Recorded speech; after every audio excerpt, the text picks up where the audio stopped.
जी मैं आज बड़ा परेशान हूँ ते घरों टुरिया उस वेले मेरे को पैसा ही कोई नहीं घर राशन ही कोई नहीं अं अल्लाह ने याद किया है हैं ढाडी रड़कदा बाजार च आ गया उत्थे बिस्मिल्लाहिर्रहमानिर्रहीम। अस्सलाम वालेकुम वीवर्स, कैसे हैं आप? उम्मीद करता हूँ आप सब खैरियत से होंगे।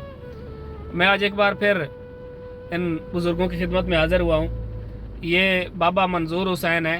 मैंने इनकी एक वीडियो बनाई थी जिसमें ये मज़दूरी कर रहे थे, ईंटें तोड़कर वो बना रहे थे, उनकी रोड़ी बना रहे थे। उनकी वो वीडियो काफ़ी वायरल हुई और अल्हम्दुलिल्लाह उस वीडियो वायरल होने के बाद इनकी काफ़ी हद तक हेल्प हो चुकी है और अल्हम्दुलिल्लाह अब भी इनकी इमदाद का सिलसिला जारी है। मैं आज एक बहन की तरफ से भेजी गई अमानत लेकर आया हूँ। किन्जा राना साहिबा की तरफ से मुझे कुछ पैसे भेजे गए हैं, तो वो लेकर मैं बाबा जी की खिदमत में हाज़िर हुआ हूँ। वो अमानत भी मैं इनके हवाले करूँगा। पहले बाबा जी से कुछ बातें करते हैं। अस्सलाम वालेकुम बाबा जी। वालेकुम सलाम जी। बाबा जी की हाल है? ठीक हो? खैर जी। थोड़ी सेहत तबीयत ठीक है? हाँ मैं रड़के वजह जी गर्मी बहुत है तबीयत कहने क्यों होंगी है जी मैं रड़के वजह हेलो ढाडू जी आ जाया बाजार घर का खर्चा कोई ना जी वो लवेण आया पैसे के ना काम ही कोई नहीं लगता 8-10 दे होंगे पे तो अल्लाह किता कि आ गए हूँ सब दे घर वाग जाता पैसे कोई ना थोड़े को? हाँ जी पैसे मोकन कारोबार ही का ही नहीं ना जी ते ना कोई होंदा कारोबार हो ना लभदा अल्लाह पाक सानू भेज दिता ने थोड़े को? अल्लाह पाक भेज दिता मेरे को भाई तू बहुत सी आ वेंदी जी बिल्कुल। हाँ वीडियो वेखण वाले जेड़े हैं थोड़े जी हाँ बेटे बेटियां हाँ जी उन्हां वास्ते स्पेशली दुआ कीती करो जेड़े ਤੁਹਾਡੀ हेल्प करेंदे। हाँ जी अल्लाह उन्हां दे बच्चों की हयाती करे आमीन अल्लाह उन्हां नूं ढेर देवे आमीन। ते साडी इमदाद इच आंदी उन्हां नूं रब देवे ते मोटा देरो गाल ही देंदे जी बिल्कुल। नाजरीन बाबा जी बता रहे हैं कि गर्मी बहुत ज़्यादा है। काम के सिलसिले में आया था ढूंढने के लिए लेकिन काम नहीं मिला। बता रहे थे कि सामान भी नहीं था घर में, तो वो सामान लेने के लिए आए थे और बता रहे हैं कि पैसे भी नहीं थे, परेशान थे। तो मेरे पास एक अमानत है, वो भी मैं इनके हवाले करूँगा। बाबा जी किस तरह घर का गुजर बसर कर रहे हो फिर? बड़ा औखा जिहा हो रहा है गुजारा हुण अल्लाह देवण वाला है जी ते गुजारा बड़ा औखा है आप ही मैं औखा हुण बहु काम होंदा ही नहीं ते मिलदा ही कोई नहीं काम की दो ते मेरी आपने कोई नज़ीर कमज़ोरी हो गई दिसींदा ही थोड़ा मैनू कहने पई औखी जो पानी वगणो वञे मुड़ दिसींदा ही नहीं पानी शानी घसी वे तां जाके कोई नज़र मुसाई होंदी निगाह कमज़ोर होगी तो? हाँ तां कमज़ोर हो वेंदी अच्छा ते बड़ा औखा जिहा जट पिया पौंदा मोड़ रब देवण वाला जी कहन क्या खास जी बिल्कुल बिल्कुल। हाँ जेड़ी देंदा रब ही देंदा थोड़ी देवे घनी देवे उस आप ही रोज़ी देवनी जी काम लभ जांदा तुहानू? कोई नहीं लगता काम जाए 15-20 दी होंदे पे जी काम कोई नहीं हो सारे बंद हो गए उदू गर्मी करंदा ही कोई नहीं काम हो मुड़ सानू काम नाल ही होंदा कोई माड़ा मोटा भाई कार गया घर का खर्चा टोर पिया जी। काम ही कोई नहीं हुण मुड़ के करिए कितने दिन हो गए तुहानू काम कीते? आज 15-20 होंदे पण काम कोई नहीं लगता बाहें ते शामी घर हो जांदा घर चले जांदे? हाँ साइकिल दे सफर डायर सारा 6-7 मील सफर बन होंदा साइकिल चला लेंदे हो? अब हड़ रड़कदा गया कि ला दे रड़क पे जी थक पे लाए गया मुड़ गेरे जा मुड़ खान पात तक मुड़ चाड़े आया इस तरह वहींदा मैं या मुड़ कोई सज्जण आ गया वो लाए तो वहींदा स्कूटर दे भाई साइकिल कि रख चल बाजे साइकिल फिर तुसी रख देंदे हो किते? हाँ मुड़ तोड़ता है उस मुड़ कहे घर रख दींदा वो मुड़ लाए वही घर जा छोड़ी जी लाए भी आमदे कदी कदी घरों साथ बहा लेंदे। नाजरीन बाबा जी बता रहे हैं कि अब साइकिल चलाना भी मुश्किल है। ये 5-6 किलोमीटर का सफ़र करके अपने गांव से शहर में आते हैं मेहनत मजदूरी करने के लिए। तो बता रहे हैं कि फिर कभी कभी साइकिल से उतर कर पैदल चलता हूँ, तो कभी साइकिल पे चढ़ जाता हूँ, या फिर कभी कोई मिल जाता है तो वो कह देते हैं कि आप साइकिल को कहीं पे रख दो और हमारे साथ बाइक पे आ जाओ।